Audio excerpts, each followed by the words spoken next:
Hi, I'm Josh Spiegel, host of the podcast Lunatic in the Newsroom. It's news like you've never heard before. We'll talk about things like a possible ban on recreational pot, Americans giving up on dressing like civilized human beings, and a call for fraternities to be outlawed. If you enjoy wild overthinking, Lunatic in the Newsroom is for you. It's funny, informative, and emotionally unstable. Lunatic in the Newsroom. Listen today. And of them all, Berenice struck me as being the most fascinating because she broke so many stereotypes about women, about the practice of Judaism, about the impact that a woman might have on history, and also because she caused so much disturbance among both Roman historians and Josephus. I thought that someone who caused that much trouble must actually be very interesting and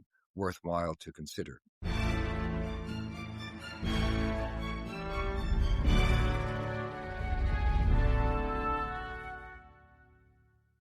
Hello, I'm Zeb Links, editor at Aspects of History. A lover of an emperor-to-be, the subject of scurrilous rumours of incest, and a target of Juvenal's anti-Semitic ranting. But who exactly was Berenice of Judea, and why must her life be viewed through these prejudiced lenses? Joining me on the podcast today is Bruce Chilton, scholar and biographer. His fine-tuned account of a first-century queen turning the spotlight upon religious upheaval in the eastern provinces of the Roman Empire, female agency within the Herodian dynasty, imperial succession, and the life and times of an inspiring figure in Berenice, queen in Roman Judea. Coming up later in the month, Nathan Amin talks kings and queens with comedian, podcaster, and now historian Charlie Higson about his new book on the monarchy in this green and pleasant land, Willy Willy Harry Stee. But for now, here's my conversation on Berenice with Bruce Chilton.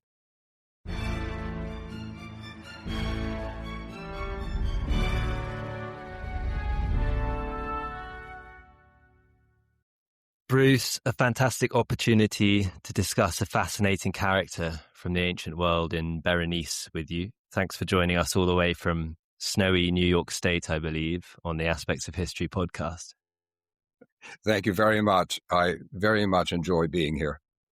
So no doubt you're reveling in the recent release of Berenice in late January.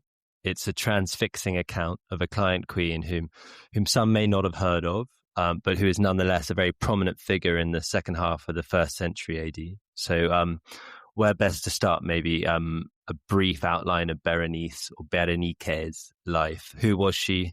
When was she living? And what was the world she was born into like before we get into the real detail? Yes, of course. What's most important about her, I think, is that she was very much the daughter of the Herodian dynasty. So she was directly related to Herod the Great, though born long after his death. She was his great-granddaughter, and she was born in the year 28 into a part of the family that had to struggle to make its way to power within the dynasty, but they succeeded.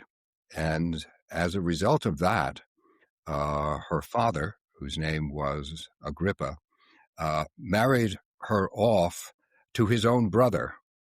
And as a result of that, she became a queen because she was married to him, who was then the king of Chalcis. From that position, Berenice continued to develop power even after that husband's death by her association with her brother, who is known as Agrippa II.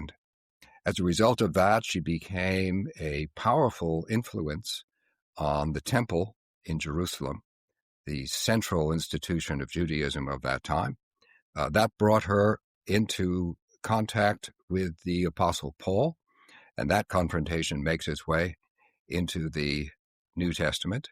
But most important, she intervened in the temple in a last-minute attempt to dissuade the local Roman governors away from their policy of direct confrontation with violence with the hierarchy in Jerusalem. That failed. The temple was destroyed. But during the course of the Roman campaign against Judea, which has been known as the Jewish War since the time of Josephus, Berenice began an affair with the Roman general Titus, who was to be emperor. The result is she then finds herself in Rome. She is living with him openly as if they were married, provoking a scandal in Rome. When Titus actually comes to power, the scandal of this liaison is so great that he decides that Berenice needs to leave Rome, which she does. Nonetheless, there's a prospect not only of their reconciliation, but a prospect that the Flavian dynasty might allow the temple, which they had destroyed in Jerusalem, to be rebuilt. But that prospect came to a tragic end when Titus himself died, simply as a result of illness, very early on within his tenure. And after that, Berenice gradually drifts away from the center of attention, and I think we can infer that she died in her power base, which was Caesarea Philippi, near the end of the first century. A lovely summary. So you've actually corrected me is probably the wrong word, but it's Berenice, would you say? Well, I think that's a good compromise for the following reason. In an earlier book, which I wrote on the Herodian dynasty overall, which is written more as a background book for students of the New Testament, I actually transliterated her name with a K at the end, Berenice, because that's not only the Greek, but also the early Latin pronunciation.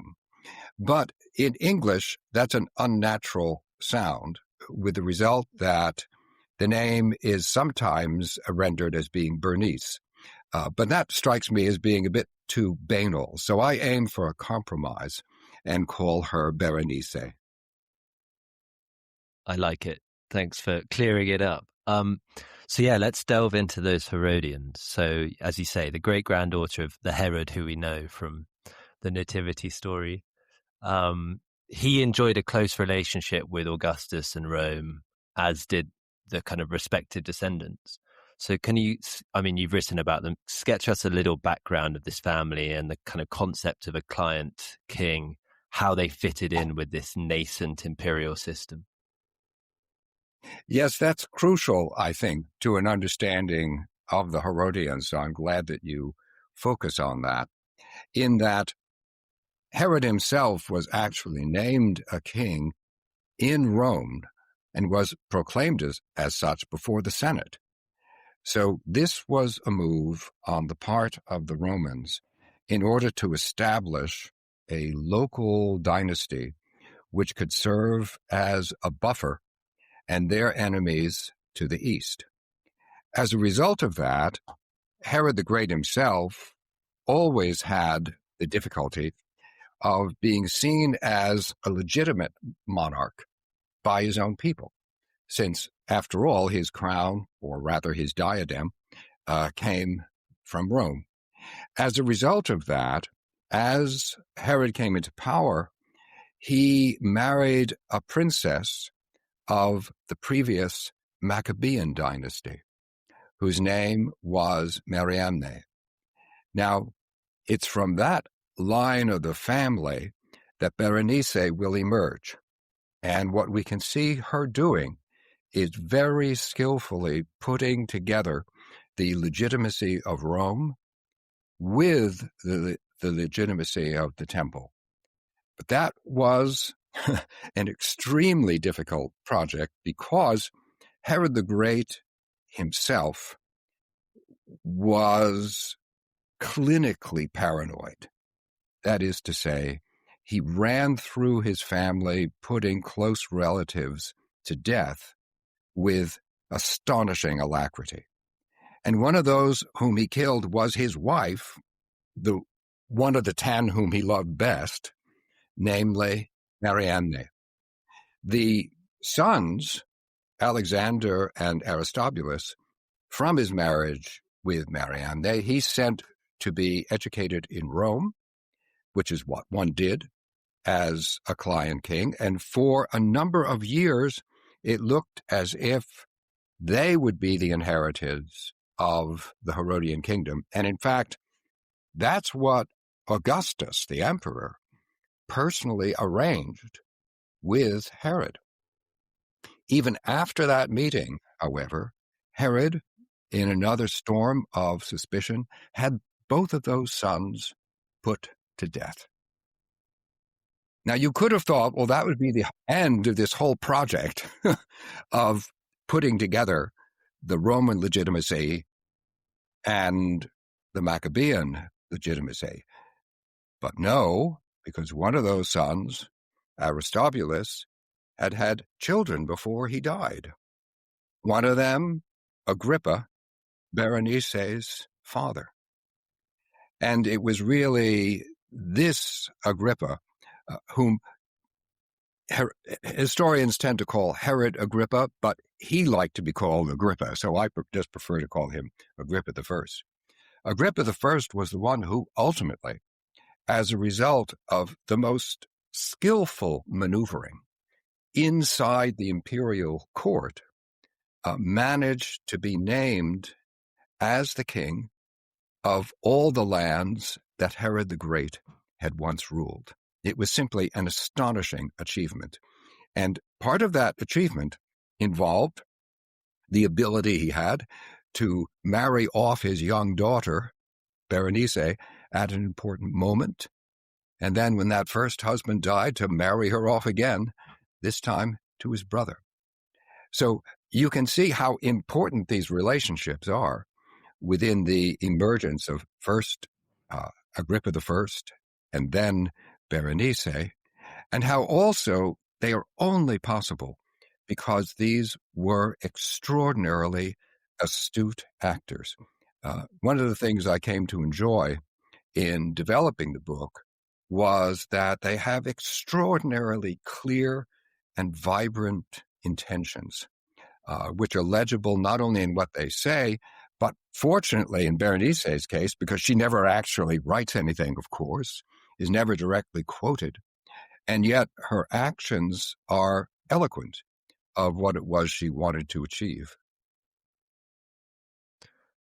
So Berenice, the daughter of the Agrippa I, who you talk about, she grows up in Tiberias in Galilee, and then, as you say, this first marriage to the, I'd never heard this word, alabarch of Alexandria's son. Yeah, I banished that puzzle to the footnote and explained that the consensus is that it appears to be a position of the Jewish community in Alexandria in particular, which involved the collection of tribute and also, therefore, relations with Rome, which meant whoever it was an extraordinarily well-placed and wealthy person.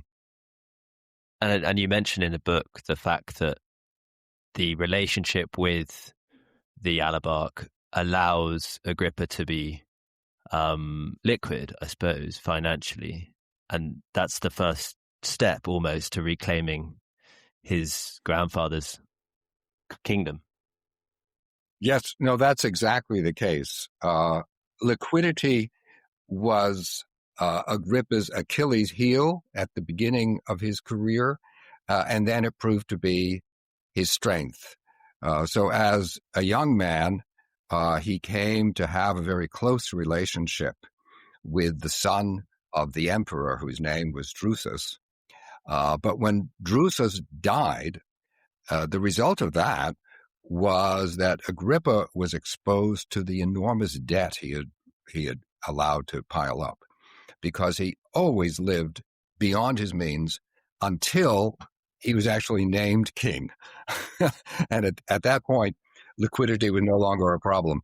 But in the in-between, between really literally having to flee Rome, that's why he came to his ancestral lands in Idumea, which is where the Herodians came from. He was just fleeing debt collectors in Rome and looking for handouts from his own family until he could raise an enormous loan from the Alabarch in Alexandria, which enabled him to go back to Rome, and this time to be placed in such a way that he would be rewarded by the incoming emperor, Caligula, and begin his rise to serious power.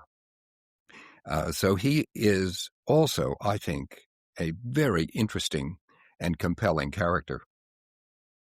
Yeah, we've all been there, fleeing the debt collectors and the angry relatives. Even now, Alexandria is a very cosmopolitan city, one of my favorites, I think, that I visited. But back then it was considered the second city of the empire and a scholarly center of Jewish thought. How different was Judaism in the first century AD from what we might think of as kind of religious orthodoxy today? Was this a time of diverse transnational communities of Jews spread across the Eastern Mediterranean? Yeah, that is an astute question, I must say, because I do think that one of the obstacles to an appreciation of any figure involved with Judaism in this period is that we are not at all of the same epoch as the emergence of what came to be called Rabbinic Judaism. Rabbinic Judaism emerges as the defining feature of the religion after the destruction of the temple. But of course, it was this temple that Berenice did everything she possibly could to see to it that it continued standing. The Judaism of the period prior to 70 has come to be called, in contemporary scholarship, Second Temple Judaism, for the simple reason that it was that temple incidentally effectively built by Herod the Great. Yeah, it's called a renovation, but the fact is that Herod the Great renovated things the way Donald Trump renovates things. That is, they actually assumed the earlier work within what comes to be called the Second Temple. And you can see part of his work today. If you travel to Jerusalem, the Dome of the Rock and the Al-Aqsa, they sit upon the platform which had actually been built by Herod the Great, the sole surviving remnant after the destruction by the Romans, first in 70 and then again when they returned in 135. But while it stood, this temple was the defining feature of the practice of Judaism. And as a result, you would have practitioners of the religion making pilgrimage to Jerusalem in order to take part in the worship of the temple, literally from all over the known world, bringing with them their particular cultures, their languages, their understanding of the practice of Judaism. And because they all commonly saw this temple as central, naturally they engaged in disputes over how worship and, in particular, sacrifice should be conducted within that temple. After all, it was a dispute of exactly that kind, which resulted in the execution of Jesus. So the Second Temple is really the defining aspect of the context of this period, and it means that there is a tremendous emphasis upon what the Scottish scholar Matthew Black used to call not orthodoxy, but orthopraxis. That is, how you actually conducted yourself within the temple, and how the conduct of worship there related to the conduct of your own ethics and also your ritual practices when you weren't in the temple. The result is we are now aware of a tremendous amount of variety. I think most people listening to us will be aware of the Dead Sea Scrolls and will understand that they represent the work of a community which believed that all others in the Jewish world had been misled about the correct way to worship in the temple, and that they would be the ones who were what they called the sons of light, who would restore the worship in the temple to the way that it truly ought to be. On the other hand, you also had, right within Judea, a very strong high priestly party. They indeed were in the most influential position because they controlled what happened in the temple. You also had the group known as the Pharisees. That is a group that practiced purity all over Israel in its historic context, on the understanding that everyone ought to be consciously engaged in maintaining the sort of purity that was consistent with worship in the temple. But let's take Alexandria itself. Alexandria gave us people such as Philo of Alexandria, who, interestingly, was related by marriage to Berenice, because he was related to the family of the Alabarch. And Philo wrote in Greek an entire commentary on the Torah, in which his guiding argument was that you really couldn't understand the Torah unless you understood Plato, and you couldn't understand Plato unless you understood the Torah. You had this notion that, properly understood, Judaism, in addition to being a religion, was also the greatest of all philosophies. Well, this was a powerful idea which had an influence on many people in the diaspora outside of Israel. And of course, from that diaspora, we also have works that we can read today, which we can see understand Judaism also in quite a different way. Works such as The Wisdom of Solomon, which in some way is comparable to the position of Philo, but also works such as First and Second Maccabees, which bring about a much greater emphasis upon a literally zealous and nationalistic understanding of what Judaism is. So there was extraordinary variety within the practice of Judaism of the time. And this is what has caused some scholars to say we are better off thinking of these as Judaisms in the plural, because they really are, apart from the intersection at the temple, quite diverse. Yeah, I mean, as a classicist, I found the book, I'm slightly going ad lib here, but I think the book kind of struck me because of the way you're bringing in the acts to classical texts, which is, I don't know, somebody who's kind of been brought up on quite a kind of strict diet of, history, Tacitus, Livy, the idea that these are contemporaneous texts kind of really, it resonated, I suppose. So Caligula's plan to erect a statue of himself as Jupiter, a very Caligula plan, in the temple, provides a kind of near catastrophic episode for the Herodians. Can these antics be read as an example of Roman anti-Semitism, which you kind of discussed throughout Berenice's life? Yes, I think that the issue of ancient and indeed pre-Christian anti-Semitism clearly emerges when you look at the ways in which Berenice is treated, particularly by the Roman sources, but also, I would say, by Josephus. I mean, Josephus, I read within this book as being both a Jewish writer and a Roman writer. And some of what he says is intended for an audience in Judaism, and some of what he says is clearly, in my view, intended for an audience within Rome. And so one of the elements that permits Caligula to act as he does is that he understands that there is already a predisposition to be suspicious of Jewish communities in different parts of the Roman Empire. It does not require very much in the way of encouragement for local riots to break out.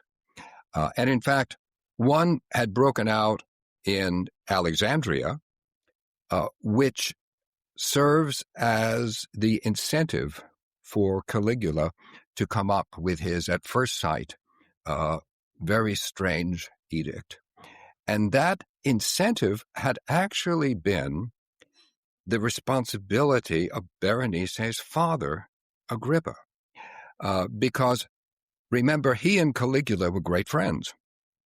And as a result of that, when Caligula acceded to become the emperor, he literally brought Agrippa out of jail, where he had been consigned by Tiberius, and gave him this wonderful new position within, at first, Caesarea Philippi.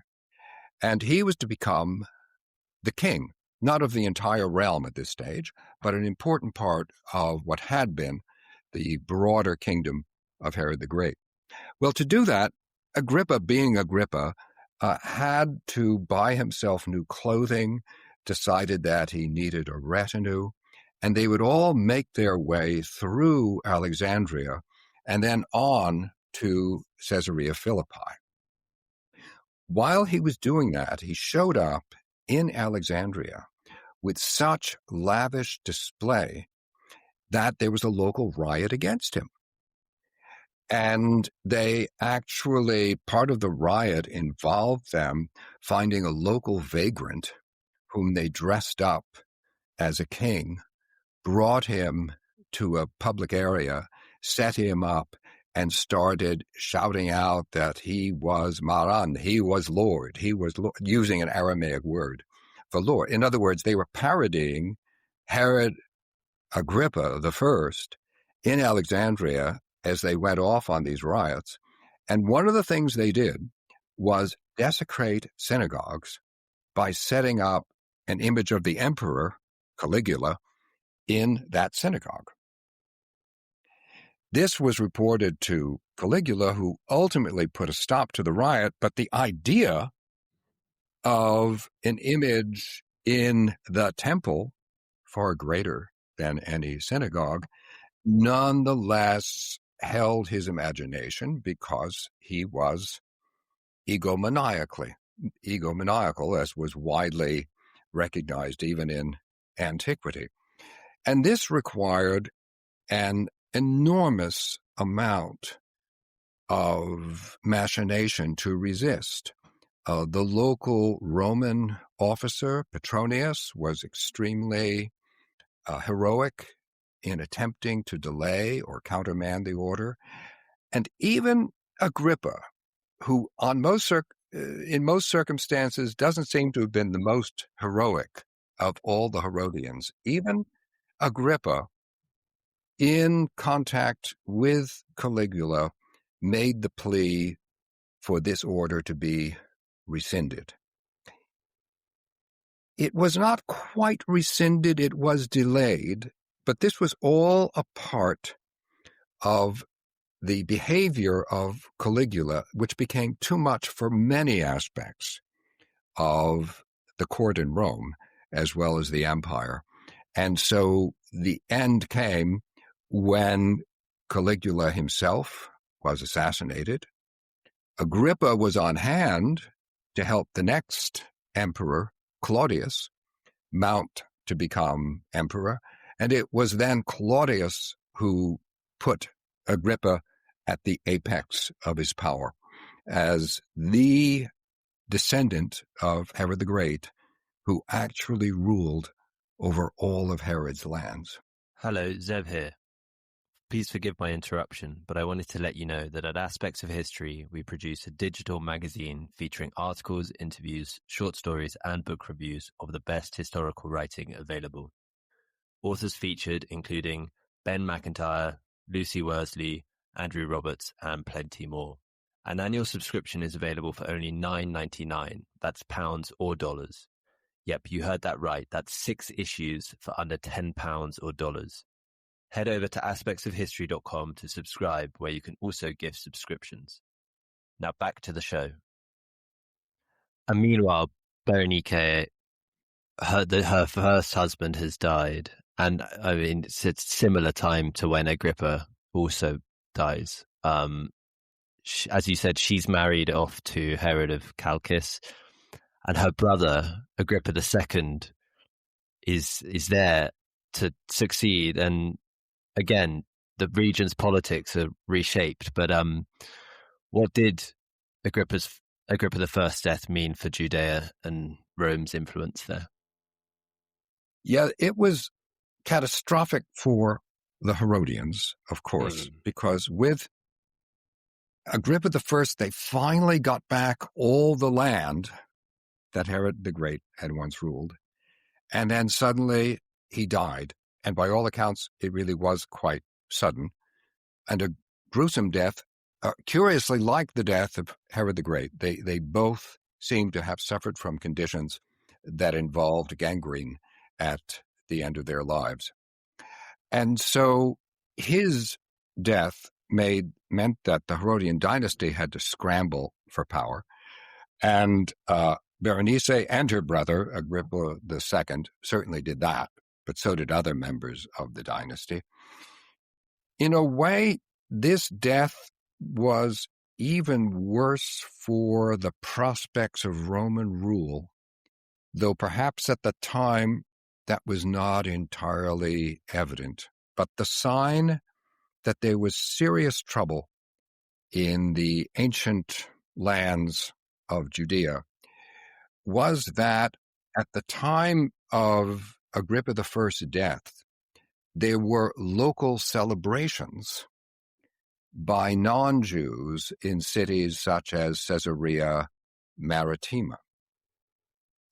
Interestingly, some of these local demonstrations involved Berenice, at least in effigy, because part of Agrippa I's program was to make statues of his own family and to set them up. And in Caesarea Philippi, some local soldiers took the statue, mounted it on a local brothel, and performed in effigy various acts on Berenice. So what it made it very clear was that, please go ahead. Well, it brings us nicely onto the kind of the rumors that circulate around her and her incestuous relationship with her brother, and conversely his possible homosexuality. So, I mean, that public image, speculation, do you think, is shaping that public image, and then kind of following on from that pressure on her then to secure a Herodian heir? I think that's very much the case, that we can see her reacting to various kinds of pressure. Pressure from the family, for example, in that first marriage. I mean, when she was contracted with the son of the Alabarch, she was only 10 years old. And she was 16 when her first husband died. With the second, with Herod of Chalcis, she does have 2 children. Great relief, because Agrippa II never has children and does not appear ever to have married. And so she offers the prospect of some form of succession. But then you have the other kind of pressure, namely part of the latent anti-Semitism of the ancient world is to charge Jewish women with being loose, with being immoral. And so this then becomes a part of the demonstrations that broke out at the time of Agrippa I's death and will feature over time.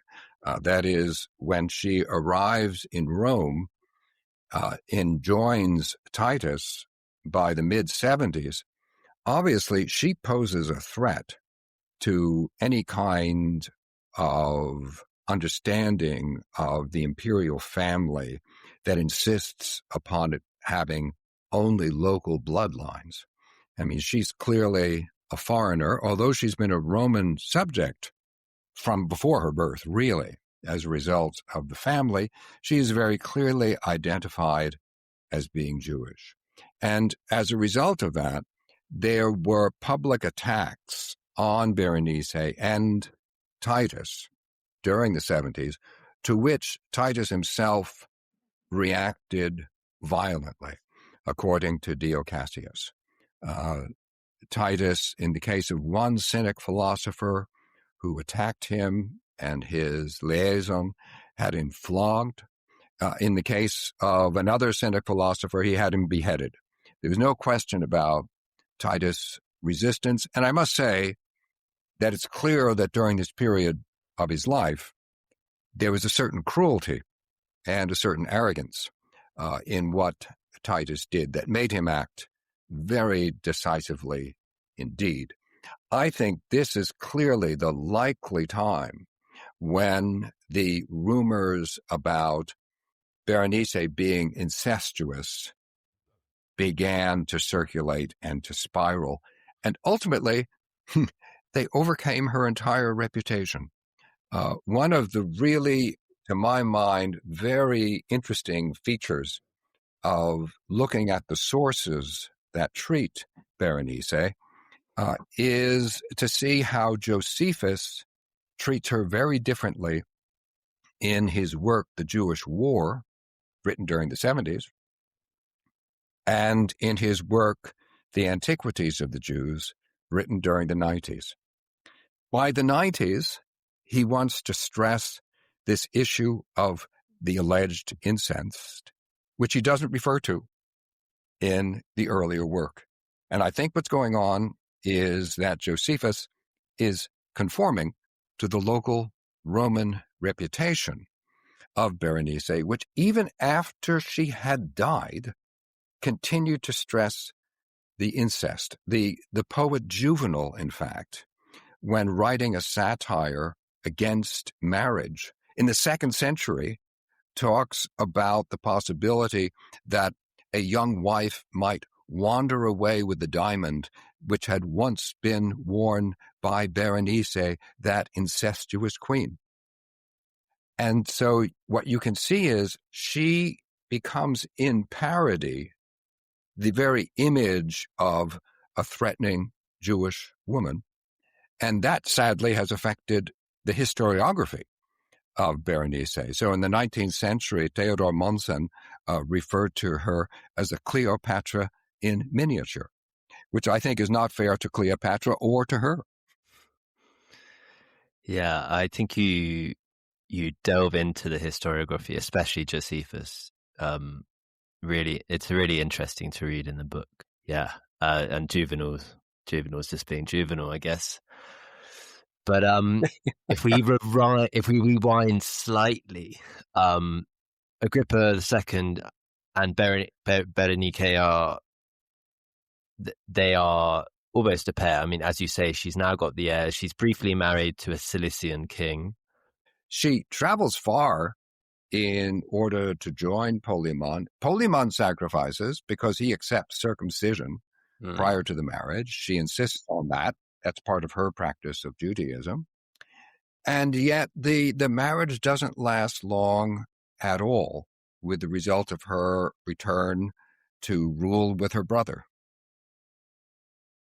Yeah, kind of must have been quite frustrating for Polemon, you'd imagine, having gone through that.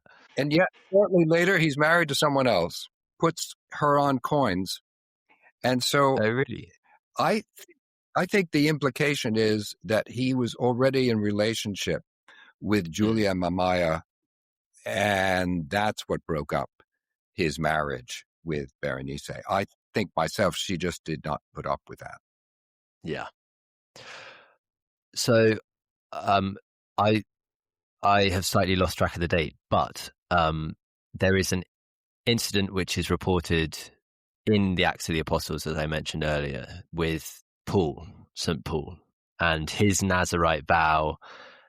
How does Berenice's world intersect with that emergence of early Christianity? Yeah, this comes really to the surface when both Berenice and her brother visit early on in his tenure with the incoming procurator, who is Festus, taking on the descent from Felix, which I would date in the year 59. There is a degree of uncertainty as to when that handoff occurs, but it seems to me that 59 works out well. And Festus is a little flummoxed by the whole issue of what to do about Paul, because there are contending questions about him being raised by the priestly aristocracy in Jerusalem. So Festus is in his main area, which is Caesarea Maritima, and he has to make a decision about what to do with Paul.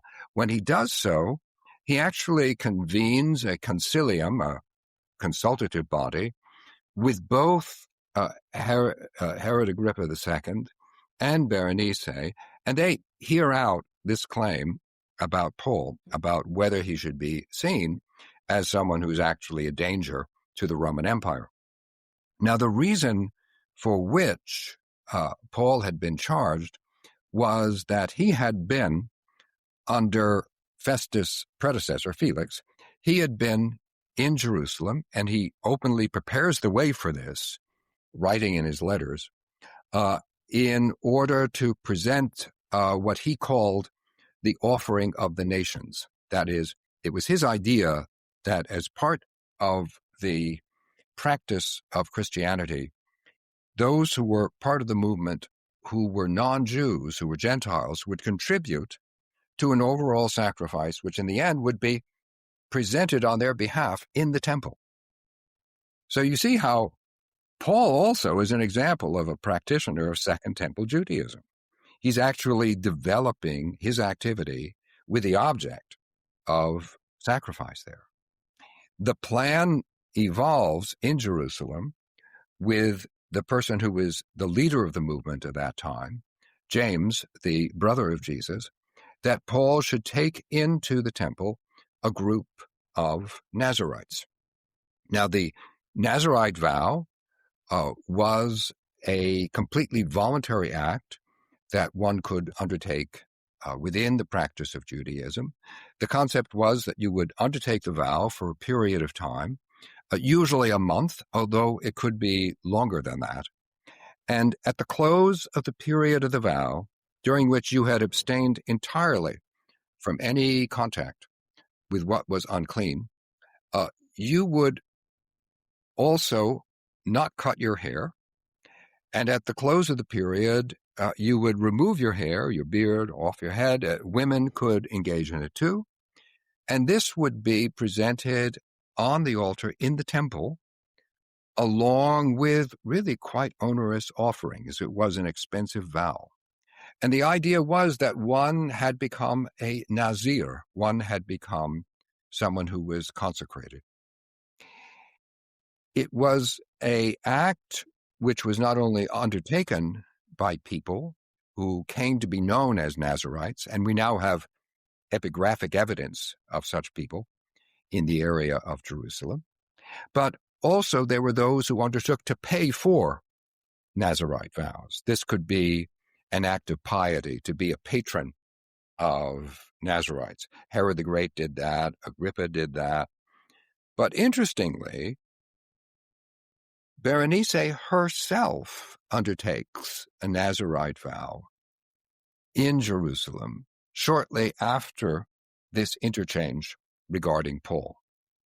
So one of the reasons for which the recommendation of Agrippa II and Berenice to Festus is that actually Paul is operating within the understanding of Judaism is that Paul himself was undertaking a very well-known vow, and he was doing it as he should have done it.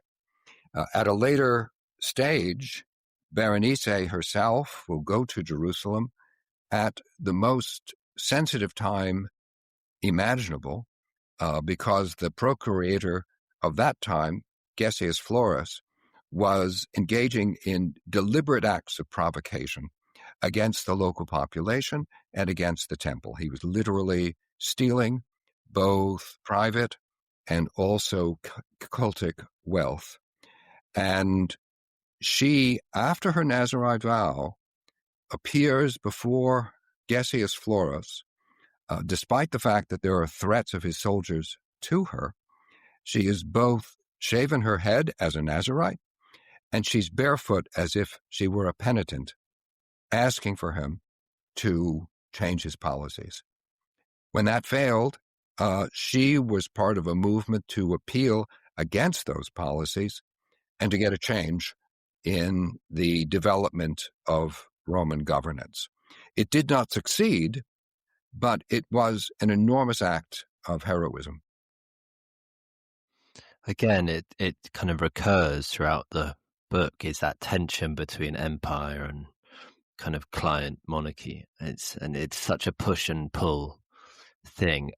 This is obviously the build up to that rupture between Rome and Jerusalem, which kind of properly spills over in 66 AD, not just in Judea, but in Syria and Egypt too. A huge number of rebels were slain. It's almost kind of full collapse, and it leads to Nero sending in Vespasian and Titus to firefight. And obviously we now know that that was a kind of fateful appointment, not just for Berenice, but for Rome's future. How pivotal was that moment? Well, yeah, it turns out to be the basis of the Flavian dynasty, because by this stage, Nero was already looked upon with some suspicion within his own court and through the empire. In fact, Vespasian almost did not get the appointment to go to Judea because Vespasian had the unfortunate habit of falling asleep during Nero's musical performances. And fortunately, Nero was a good enough emperor to realize he had to get over that problem. Also, by this stage, Vespasian was old enough that perhaps Nero felt he wasn't any kind of threat. Well, he was wrong about that. But he sent Vespasian and Titus. Their organization is superb. I mean, it really was the Roman military machine at its best, or you might say at its worst, since the destruction of any villages or cities that opposed the Romans was indeed terrible. Vespasian coordinated with Titus in such a way that it was possible for him really to determine when Jerusalem would fall, because he had managed to ring the city. He had taken Galilee. He has the surrounding areas. So he can use taking Jerusalem at the moment he wishes to in order to demonstrate his extraordinary capacity as a general. Now, this is happening while Rome is falling apart. That is, you have Nero die and a sequence of emperors as a result of that. And it's within that sequence of Galba, Otto, and Vitellius that Vespasian and Titus look from afar. And it's quite clear from the writing of Tacitus that Berenice helps Vespasian to conceive of himself as a better option for being an emperor. He also sees the importance of Egypt.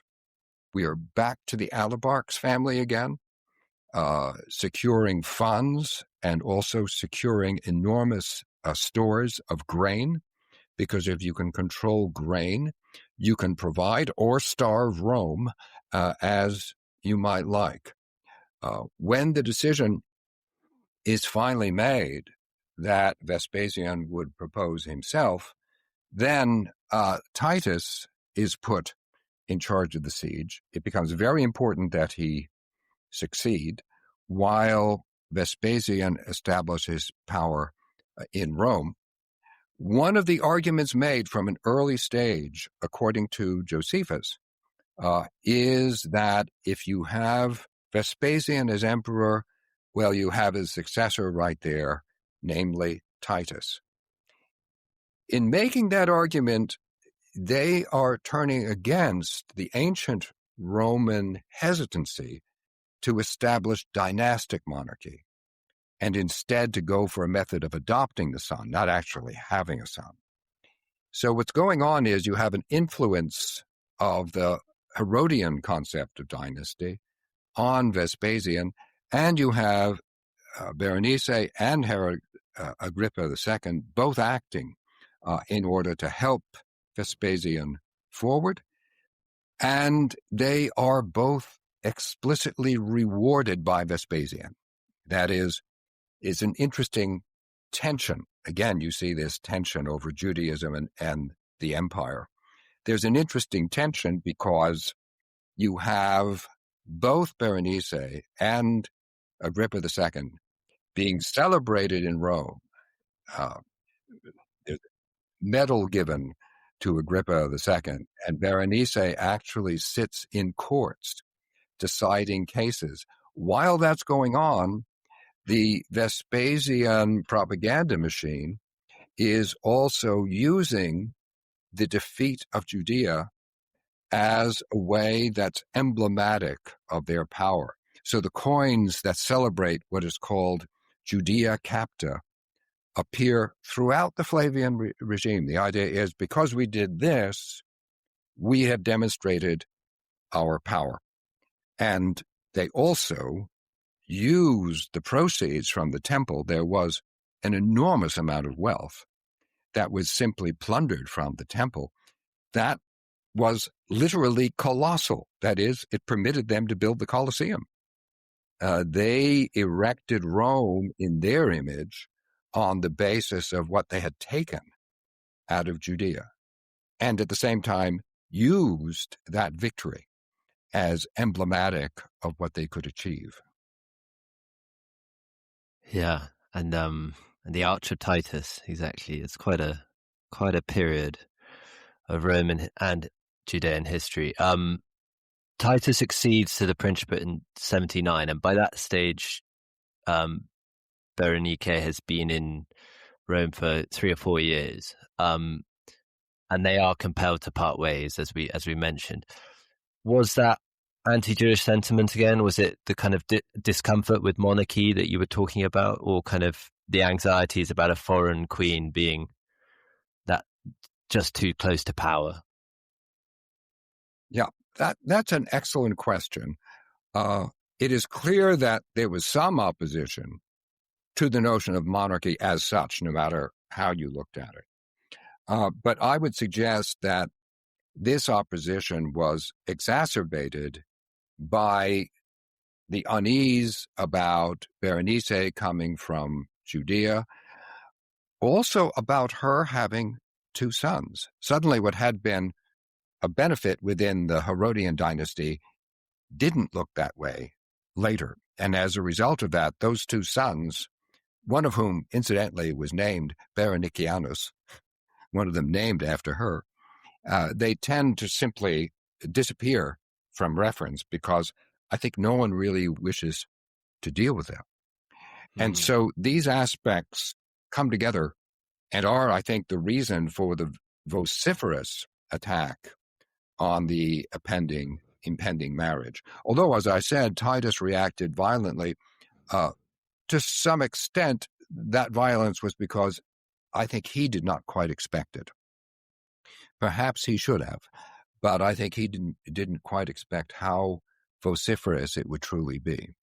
And as a result of that, it is also my suspicion, but it can be only a suspicion because we don't know. It's my suspicion that when they parted, Suetonius says that he departed and she departed unwillingly. It's interesting. They sort of pick up a characterization that Virgil uses of Aeneas when he leaves Dido. He's unwilling, but Suetonius as, she was too. And so there's the suggestion that this parting was not intended to be definitive. That we can't know, as a result of Titus' death, but it doesn't appear to me that the evidence suggests that Berenice easily gave up on projects. and this was the most important project, as well as the most deeply felt passion of her entire life. Yeah, that was my set text, aged 18, wailing like a Hyrcanian tiger, I think Dido is described nice. as. Yeah. So a slightly tragic end, and we're not clear on when Berenice dies, but kind of with her, the notion of a rebuilt temple, as you said. You touch on the kind of meta-literary complications of writing up a life like Berenice's in the book, and the kind of the historical sources for her motivations and ambitions. They sometimes appear kind of scant and slanted. Was that the intention prior to the beginning of the book, or did you feel it was necessary to kind of ground your findings as you researched? I did. The reason I came to writing it was that, as I mentioned, I had earlier done more of a work of survey of the Herodian dynasty, which I found very interesting in itself. And my reason for this overall orientation is I think that the aspect of the study of the New Testament that studies the historical period has been biased in quite a few previous investigations. That is, if one looks at the history of the period only from the perspective of the New Testament, the result is evidently going to be distortion, because Christianity was such a minority movement within this period, and the people wielding power were not Christians. The ones wielding power, most importantly, were the Herodians. So at first, I was really looking at the Herodian dynasty as a study of power. But as I was doing that, certain of the members of the dynasty really stood out to me as being interesting as people. And of them all, Berenice struck me as being the most fascinating, because she broke so many stereotypes about women, about the practice of Judaism, about the impact that a woman might have on history, and also because she caused so much disturbance among both Roman historians and Josephus. I thought that someone who caused that much trouble must actually be very interesting and worthwhile to consider. And as a result, I turned to this project to see what we could learn about her, and by considering her actions in context, how we can evaluate what her intents were as an historical actor. And you've got quite a shelf of biographies panning out to your career. But I mean, we've had Jesus, we've had Mary Magdalene, Paul, now Berenice. Who's next in the firing line? Well, I'm not sure, but I have for a number of years been working on James, the brother of Jesus. And although I've not made any commitment on that, I feel as if that's about coming ripe. So I suspect, in biographical terms, that is likely to be the next project. There you go. Go get him, Yale University Press. Bruce, this has been so interesting, and I can't thank you enough for taking the time to talk to me. So Berenice, Queen in Roman Judea, is now published by Yale University Press in hardback, and it comes highly recommended here at Aspects of History. We'll put the links in the description, so do check it out. Massive congratulations again, Bruce. I hope you enjoyed sharing your insight on the podcast. I appreciate that, and I very much enjoy. Thank you for your questions. They're astute. Cheers. Thanks, Bruce. Take care. Thanks so much for listening. Links are in the show notes. Please share with friends and family and keep your eyes peeled for new episodes. And if you want to get in touch, you can through X or email history@aspectsofhistory.com. But until then, thank you and good night.